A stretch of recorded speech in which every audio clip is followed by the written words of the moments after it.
buscando el canal de Panamá para entrar a los grandes mercados de Asia, especialmente China, la India y otros de los países asiáticos. Esa era la gran jugada geopolítica norteamericana. Para ello, habían estado estudiando las experiencias del Imperio Británico, la importancia de la flota, o sea, del poder naval.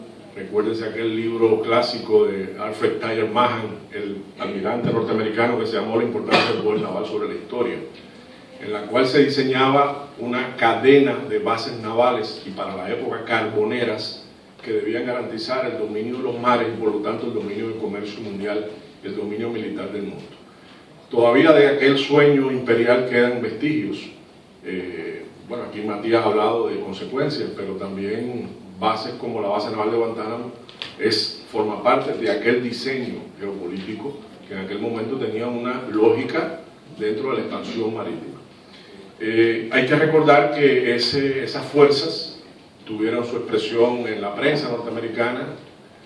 Todo el mundo ha visto la película de Orson Welles, Citizen Kane, dedicada a William Randolph Hearst, y que creó la prensa amarilla precisamente para defender la necesidad de expandir el imperio norteamericano.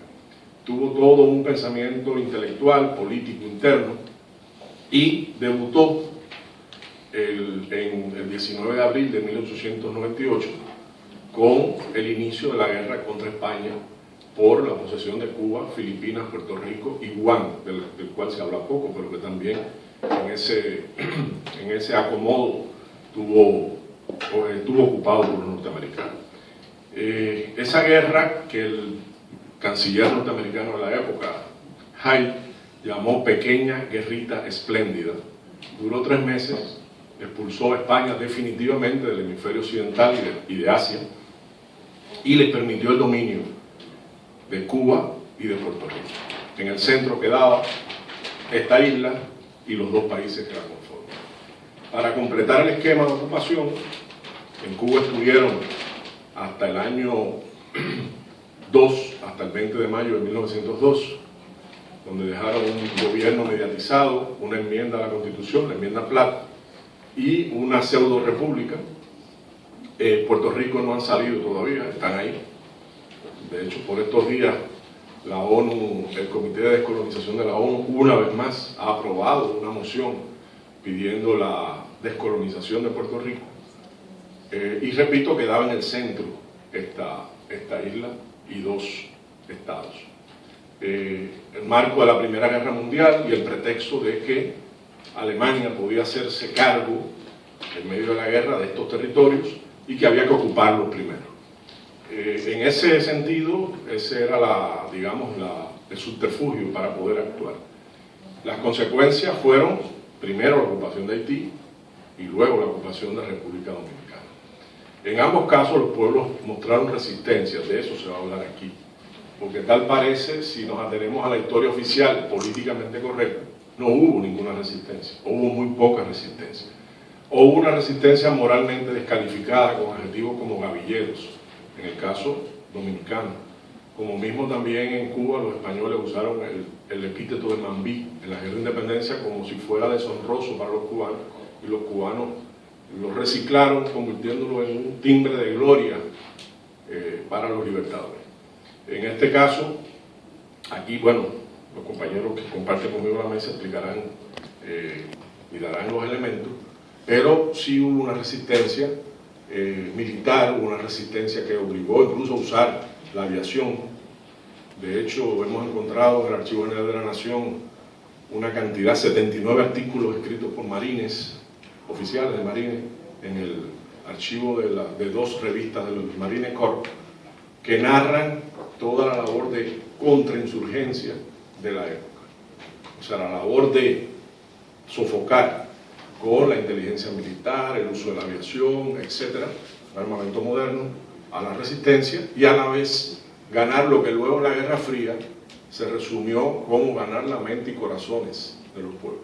Es decir, lo que sería hoy lo que se está haciendo en Irak o en Afganistán, la diplomacia, el soft power, o el poder suave, que es construir carreteras, construir escuelas, formar maestros, sanear pantanos para evitar la fiebre amarilla, todo lo cual redundaba en beneficio del ocupante, porque si usted evita la fiebre amarilla, los colonos pueden llegar sin tanto problema. Si usted construye caminos, puede explotar mejor el país y o puede hacer una labor de contrainsurgencia mejor. Si usted crea puertos, está abriendo el comercio del país. Y si usted crea escuelas en las cuales los programas de estudio poco a poco van limando el sentido patriótico y nacional de los dominicanos, de los haitianos, que también está haciendo un beneficio al ocupante.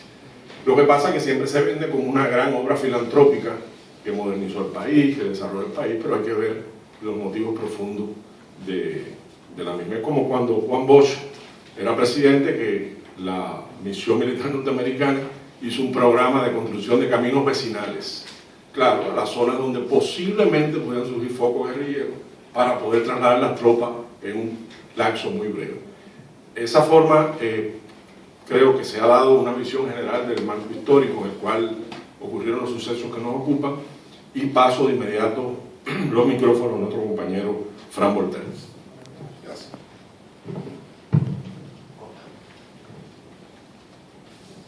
Muchas gracias. Tengo que agradecer primero a nuestro anfitrión que nos recibe aquí en esta Biblioteca Nacional, Pedro Enrique Sureña, y especialmente a Matías Bosch y a la Fundación Juan Bosch, que me invitó a participar en este evento que marca el centenario de la ocupación militar norteamericana de Santo Domingo, que va a durar hasta el 24. Estoy aquí en una tierra muy querida, porque yo creo en los diálogos de los pueblos, yo quiero en la solidaridad de los pueblos, y nosotros, yo soy haitiano, y es un periodo que ha sido, después del periodo de la independencia, muchos historiadores han estudiado este periodo, que es el periodo de ocupación norteamericana, que teóricamente termina en 1904, pero se trata de una ocupación militar que termina en 1934, de la ocupación militar directa, porque entre tiempo se formó una Guardia Nacional bajo mando y control norteamericano, que va a quedar, yo diría, de manera casi permanente hasta la crisis actual, que implica otra forma de ocupación, porque estamos todavía en un sistema, en una ocupación militar de hecho, porque hay fuerzas de Naciones Unidas, de la MINUSTA, que operan como si fueran en una situación de guerra, ¿no? Mientras que no hay ni guerra civil ni nada en Haití en este momento. Entonces la cosa se analiza. Yo me he limitado en esta exposición fue hecha para Haití, fue hecha para el centenario de la ocupación militar norteamericana 1915-1934, pero como les he señalado, la ocupación directa financiera va a quedar hasta 1947, mientras que si la ocupación militar termina en 1934, los americanos siguen controlando el Banco Central hasta 1947, cuando se paga la deuda de 1922. Así que esto es el marco. Ahora, yo creo que tú has señalado un factor muy importante, es decir, a finales del siglo XIX, después de la guerra de secesión, de las guerras indias que han permitido con una política de exterminación de las llanuras indias en Estados Unidos ha realizado, yo diría, su ampliación territorial, es decir, ya se ha unificado el continente. La creación del Canal de Panamá y la creación del Estado de Panamá por Estados Unidos, que es el primer acto de intervención directa en el Caribe, permite asegurar líneas de abastecimiento entre las costas atlántica y pacífica, lo mismo que la expansión hacia Asia, como tú lo has señalado, con la guerra de 1898, que permite expulsar el imperialismo más viejo, es decir, el imperialismo español, y eliminar las dos más antiguas colonias de América. Va a permitir que poco a poco se diseña una voluntad norteamericana de expandirse hacia Asia, con la línea que va desde Hawái hasta Filipinas, y en el Caribe, a partir de Cuba, de Puerto Rico, se plantea la transformación del Caribe en un lago americano. La British West Indies Fleet que estaba presente prácticamente en 1905, abandona el Caribe y Estados Unidos va a plantear cómo consolidar el control sobre toda la cadena del Caribe. Efectivamente, se trata de plantearse a la víspera de la ocupación frente a lo que se ve la posibilidad de Alemania, esto a nivel estratégico, de intervenir en el Caribe. Por ejemplo, toda la política durante el siglo XIX de tener una base naval en Haití se vuelve inoperante a partir del control de Guantánamo. Y el Mont Saint-Nicolas no releva, no tiene una importancia mayor para la Marina norteamericana, pero sí hay que impedir que Alemania pueda intervenir en este punto. Ahora, Inglaterra, Francia y Holanda, que son las que ocupan otras islas, son aliados de Estados Unidos, y Francia prácticamente no guarda más que 2 barcos para controlar Martinica y Guadalupe.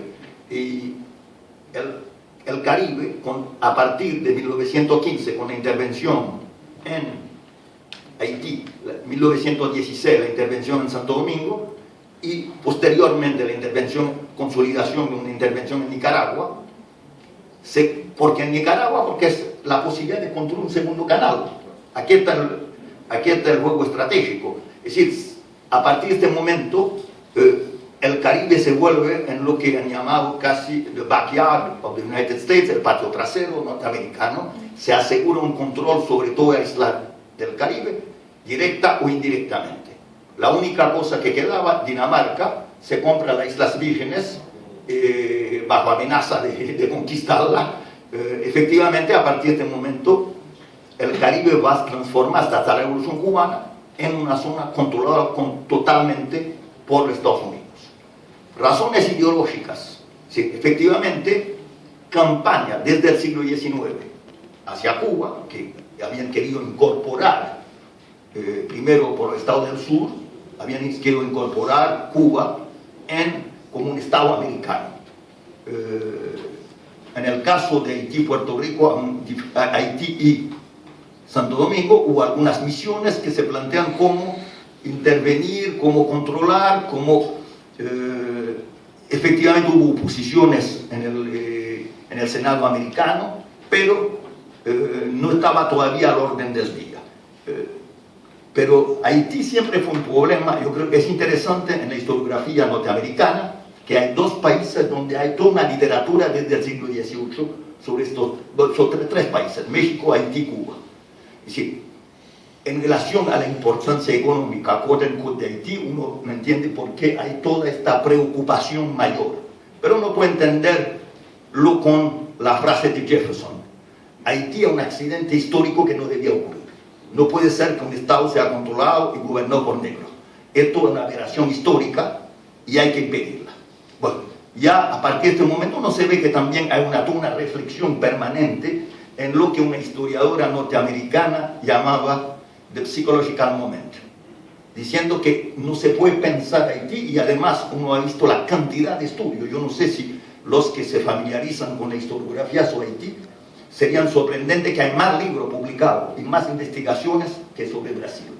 En el Haitian Desk en Washington hay más gente que se ocupan de Haití que se ocupan de Brasil. Esto es un poco sintomático de una cierta obsesión ideológica con lo que no debía ocurrir, porque está también ligado al problema negro en Estados Unidos.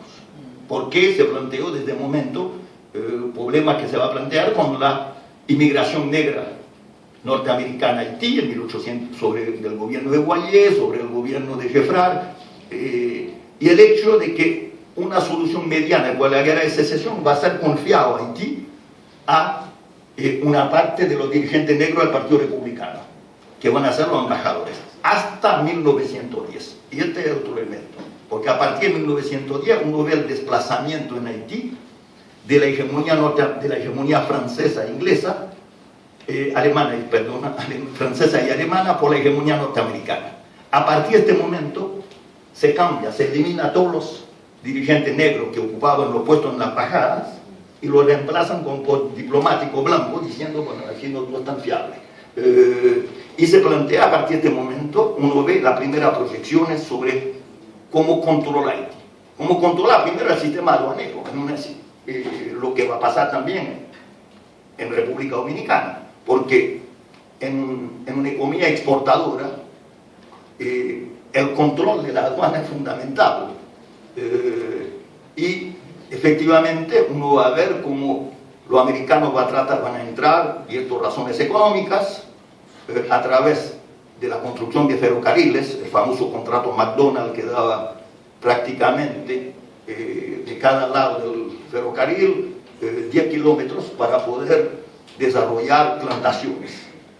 Segundo, el Citibank va a desplazar poco a poco los intereses del Banco Nacional de Haití, que era un banco francés, de hecho, Banco de Crédit Industrial y Comercial, y el Citibank va a desplazar y los intereses franceses que vuelven secundarios y los intereses alemanes en el Banco Landenberg-Thalmann para transformarse en el accionista principal.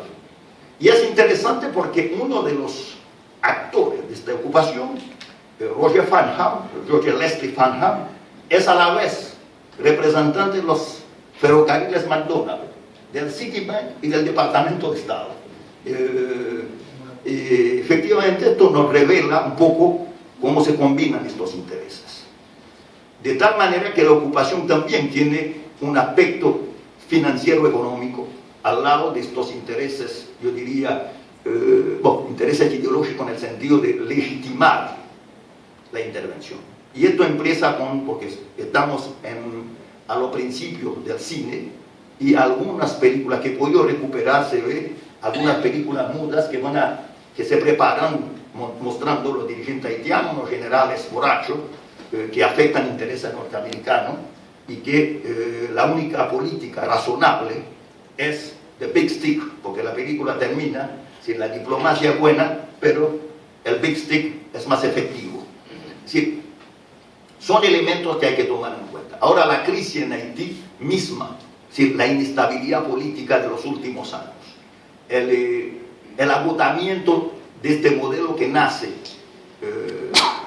a partir de la independencia en 1804, uno ve que entre 1910 y 1915, 7 jefes de Estado se suceden, casi ninguno dura. Hay un fenómeno de insurrección permanente que se da en la zona fronteriza, zona donde se va a desarrollar la resistencia norteamericana, que son ejércitos de campesinos armados que vienen de la llanura central, que está en la frontera con la República Dominicana. Ahí es el momento, diría, donde los capos se transforman en fuerzas campesinos armados por propietarios, bajan en la capital, y esta inestabilidad permanente crea las condiciones también de justificar o de legitimar la ocupación de 1915. Ahora, rápidamente, porque hay que dejar tiempo para la discusión, hay dos elementos. Es decir, es interesante que se justifica la intervención por el asesinato del presidente Victorino Huizam, que ocurre el 27 de julio de 1915, pero que en la mañana desembarcan, así que no estamos en el tiempo de internet. Es interesante cuestionar sobre esta simultaneidad, lo que implica que ya la decisión política de intervenir estaba hecho. Se buscaba el pretexto, pero la fuerza norteamericana estaba en dispuesto. Primero lo listados, las investigaciones sobre los puentes, sobre los puntos de desembarco, toda la parte de inteligencia fue realizada durante los 5 años anteriores. Hay todo un trabajo de inteligencia que se realizó anteriormente, que preparó este tipo de intervención. Efectivamente, 1915, la guerra mundial hace que las potencias los franceses, ingleses o alemanes no tenían capacidad ni posibilidad de intervenir en este contexto. Apenas los americanos desembarcan, una de las primeras medidas que van a tomar va a ser declarar, tratar de aislar a los comerciantes alemanes y prácticamente controlar esta zona. La segunda cosa es cómo controlar el ejército haitiano. Esto va a ser a través de una serie de acuerdos que el amiral Caperton empieza y el coronel Littleton empiezan a negociar con los oficiales haitianos. Se crea una situación en que se va a ver rápidamente la élite política haitiana empieza a negociar con los americanos. Aceptan las condiciones que le presentan, que la ocupación es momentánea, es desplazar a los militares y darle el poder a un poder civil. En ese sentido, esta élite se vuelven también a principio cómplices. Poco a poco se van a oponer después a los norteamericanos, pero a principio son partidarios de la ocupación porque la ocupación interviene con la justificación de poner fin al desorden militar, a tratar de controlar la situación política de inestabilidad de los últimos años, pero uno ve que a partir, los americanos intervienen el 28 de julio, el 12 de agosto reúnen la Asamblea Nacional y van a elegir un candidato al presidente del Senado, Ciudad Tignav, bajo el pretexto de que hay que tener un gobierno y hay que eliminar, este es el Ciudad Tignav, hay que eliminar el candidato que, apoyado por la mayoría de la población de este punto, el doctor Rosaldo Bobo, que es un líder nacionalista, que ha sido siempre anti-norteamericano. Así que había que eliminarlo y nombrar a Ciudad Tignav para asegurar la transición política. Pero hay tres objetivos inmediatos. Primero, imponer una convención haitiano-americana, que va a ser ratificado en febrero de 1916. Y esto es importante porque la convención va a dar la legitimidad y la legalidad a la ocupación militar. Segundo, hay que prepararse para una constitución nueva. La constitución haitiana, y en la tradición constitucional haitiana, era prohibido la posesión por extranjero de tierras. Entonces, la constitución de 1918, y que Franklin Delano Roosevelt, que es secretario de la Navy en la época, señala que él fue el que escribió esta constitución, se va a imponer, pero a partir de 18 uno ve también el sublevamiento de los campesinos acá. La zona de la llanura central, que va desde Mirbalé, Las Caobas, Hincha, hasta Gandiville du Nord, se transforma en una zona de guerra. Hasta se van a movilizar casi 40.000 campesinos armados en los ejércitos capos contra los norteamericanos. Pero la guerra que van a llevan una guerra del siglo XIX, frente a una combinación militar nueva, porque ha aparecido la aviación y los americanos van a utilizar efectivamente una combinación entre la aviación y fuerzas en el terreno. Tienen aviación de reconocimiento, pero también yo creo que es la primera vez que se utilizan aviaciones de bombardeo, que van a permitir efectivamente grandes bajas en los campos. Se transforma también, se establece algunos campos de concentración. Un campo, el de Chabert, no se ha hablado porque no hay ninguna cifra exacta, porque la cifra oficial norteamericana son unos 2.000 muertos, pero se habla de todo calificado de capo, pero se está hablando de 8.000 hasta 10.000 muertos. Sí, a partir de este momento se desarrolla una guerra que va a durar hasta 1920, donde se utiliza a veces la cooptación de, por ejemplo, el secretario de Jalmay Peralt, que es una gran familia de la zona que dirige la guerrilla, ex general del ejército pre-ocupación, va a ser asesinado por la traición de sus tenientes. La guerrilla va a continuar y efectivamente su gran derrota va a terminar con a la vez la tentativa de la guerrilla de apoderarse de Puerto Príncipe, y donde se enfrentan esta vez a la ametralladora y a los tanques, y efectivamente van a ser decimados, porque aquí están frente a armas nuevas donde no pueden resistir. Y yo diría que los americanos a partir de este momento van a asegurarse el control, pero el control que imponen en Haití es a la vez, detrás de la ficción de un gobierno haitiano, se pone el control sobre la aduana, que es el Receiver General norteamericano, que controla la aduana, que es, controlan el sistema de salud, controlan el sistema educativo, controlan... en el caso del sistema educativo había un debate sobre, porque el modelo que quieren imponer es el modelo que impusieron Estados Unidos con Booker T. Washington, en lo que se llama el modelo Tuskegee. Hay que preparar a los negros para hacer trabajo intermediario. Fenómeno que se vio también en Bélgica en el régimen colonial belga. Es decir, aquí la gente tiene que ser cuadros intermedios, bajo control norteamericano, y hubo un debate porque en este momento hay alianza entre la élite que quiere mantener el sistema clásico, la escuela clásica, y la iglesia católica, que es esencialmente una iglesia francesa en Haití hasta los años 67. La iglesia en Haití era una iglesia de misión, era una iglesia de franceses y esencialmente de Bretaña, y se va a repartir entonces la tentativa de controlar esto. Otro elemento, y con esto voy a terminar, creo que ¿cuál es la consecuencia de la ocupación americana? La consecuencia fundamental que está marcando este país hasta ahora es transformar Haití en una economía de exportación de mano de obra.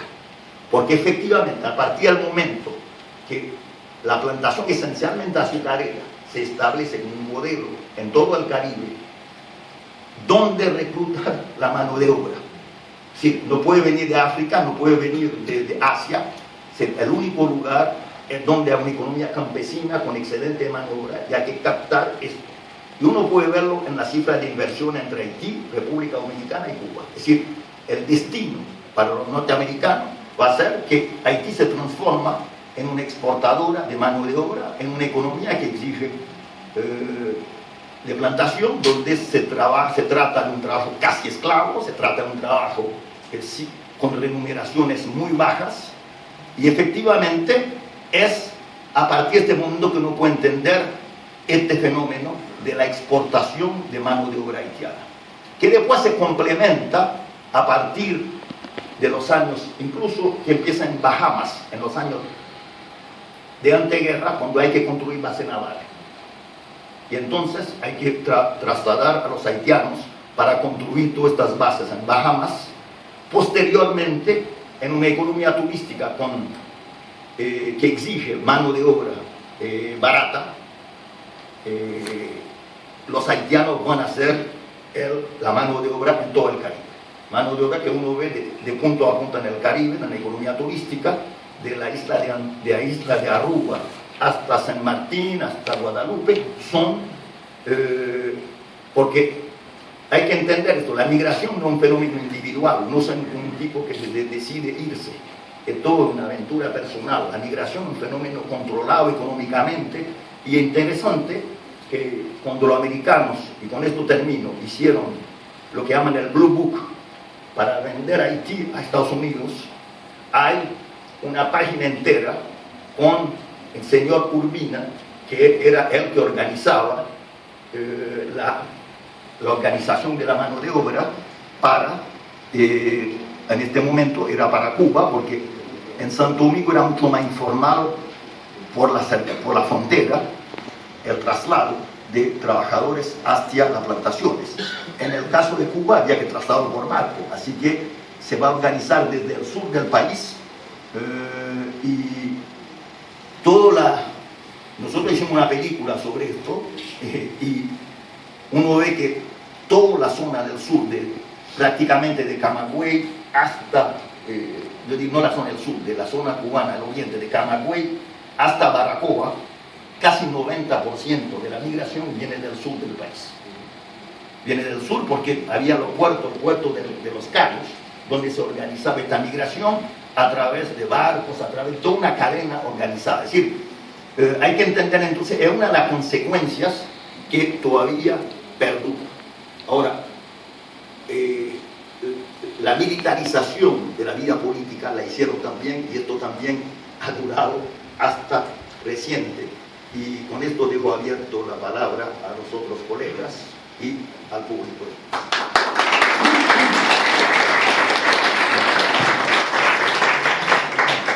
Bueno, muchísimas gracias a Fran Voltaire por esta excelente presentación que pone en perspectiva, sobre todo desde el ángulo haitiano, los fenómenos que hoy nos han congregado. Hay una carta muy interesante, Fran, del año 32, en realidad es un informe que pidió Trujillo a Francisco Enrique Carvajal, que en aquel momento era el embajador en Puerto Príncipe. Le piden una información sobre por qué hay una inmigración incontrolada haitiana hacia la República Dominicana y qué se puede hacer para detenerla. 1932, es decir, lo que estamos viendo hoy en la prensa del día de hoy tiene raíces históricas muy profundas. Y Francisco Enrique Carvajal le dice, hace un análisis económico, tiene 16 páginas el informe, parcialmente se publicó uno de los libros de El Derecho a Vivir, que publicó la Fundación Juan Bosch, este documento, y dice, cuando se analiza el problema se olvida que el plan norteamericano real, del que no se habla, es mano de obra barata en Haití, tierras baratas en Santo Domingo. Es decir, enfocando como una unidad productiva toda la isla, en la cual hay una ocupación en los dos lados y permite hacer ese rejuego de traer la mano de obra de forma masiva, organizada, desde la zona empobrecida de Haití, y tener tierras para fomentar grandes colonias azucareras en República Dominicana. Y repito, ese informe de 1932 le da razón al enfoque económico que ha hecho Frank sobre esta situación. Vamos a dar de inmediato